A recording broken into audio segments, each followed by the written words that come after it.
we had a geopolitical inclination towards the Soviet Union that time. And we were in the Cold War era when there was a strife between the Soviet Union and the US-led NATO. And you're also right that Pakistan was the beneficiary in terms of the roles being rolled out from the American bench to them even at that time.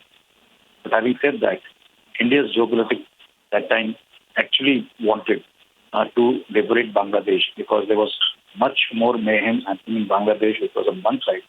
So I think strategically it suited India to calm one side of our arm, which was towards the eastern side, and also have a greater access into Bangladesh as a separate nation. So I think the geopolitical thinking was very correct.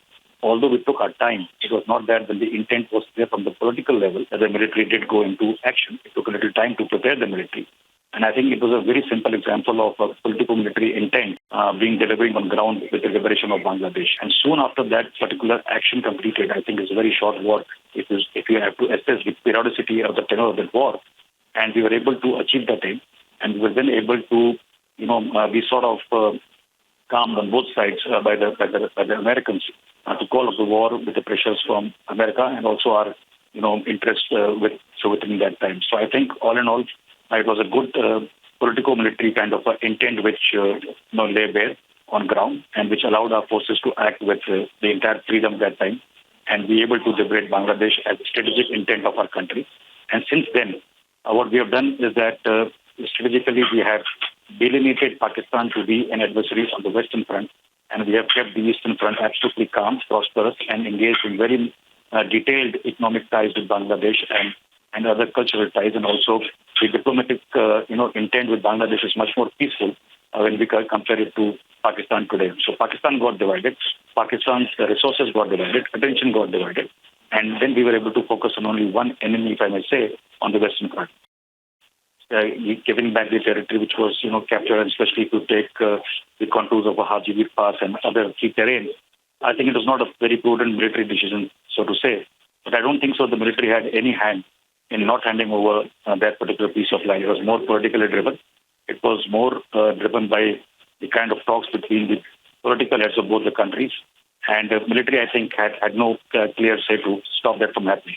But if you go back to the bygones and if you assess the situation on ground today and one has followed for the last couple of decades, even in Kashmir, I think it was a, so to say, I will not say a strategic, blunder, but a big blunder at that. And especially which has led the point down in our domination of the LC in many areas where we would have been much more stronger today and much more stronger to be able to dictate terms on the POK side, much more stronger to be able to dictate, a non-compliance of the CPEC, so to say, going to the POK. So I think we give it on a platter. Even when you take numbers, while we returned about 93,000 plus prisoners of war, most of our prisoners never saw the light of the day back in the Indian territory. They couldn't even kiss their mother earth back home. So that is the kind of disadvantage we accrued, I will say, politically, because the political intent was somewhat dwindled in this particular, component. While we fought a war, the intent was very clear. It was aggressive in nature. It achieved the aim.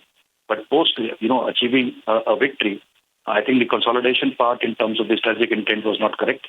And we made some wrong choices there. You have geopolitical intent and diplomacy is positive. From both sides, you need to engage in all realms of your national power, whether it is your economic growth or it's your cultural growth, or military growth, and likewise. We have picked many components of interrelations with Bangladesh throughout, but there have been sort of pauses in the geopolitics of both the nations. And these pauses have led to unnecessary, situations where an adversary beyond Pakistan also has been able to, put out some economic doors towards Bangladesh, have more investment than us, and has been more aggressive economically in terms of investments there. The second part is also when you have gaps in your relationships, and it has happened over 3-4 tenors of our governments here. You actually allow the doubt to emerge even in the citizen level. And when especially if you see the last 1 decade with the growth of Islamic terrorism, the caliphate, and how they're influencing the mindsets of people, I think we should have targeted Bangladesh being our neighbor in a much better way positively and gone ahead. But today I'm quite happy because at least in the 71 war celebrations, we are together, and from the channels is showing ready to data kind of a fervor, which is good. And with some gaps, I would say the relationship has been a little robust and constant, and we should not get over carried away by misnomers which are spread in by certain kind of media who try to showcase as if Bangladesh is growing at a different GDP and India is doing poorly. Because once you start doing all that, you are trying to put inhibitors in a relationship, which is not warranted. A good, prosperous nation and a neighbor of India, whether plus or minus in GDP, doesn't matter. You have to be a positive-looking nation firstly. I think India has to invest much more time and energy, both with Bangladesh and Sri Lanka in that regard, because if you compare what we had with 71 with Bangladesh and we had with the DIPKF action there in Sri Lanka, since those many days, we have seen that instead of having a curve going up in our geopolitical, interaction, the curve has been flat at times, and at times it has gone towards a trough. So that is the way I look at it, and I think there is enough to do ahead. There have been a small of, so to say, irritants in our relationship, right with Bangladesh as well, and you are very well aware of these irritants. And I think these also need to be ironed out at a high level and to be followed up. While we have been in various, alliances and consortiums of geopolitics in the Southeast Asian part with various organizations we are subscribing to, but I think bilaterally we need to engage a little more.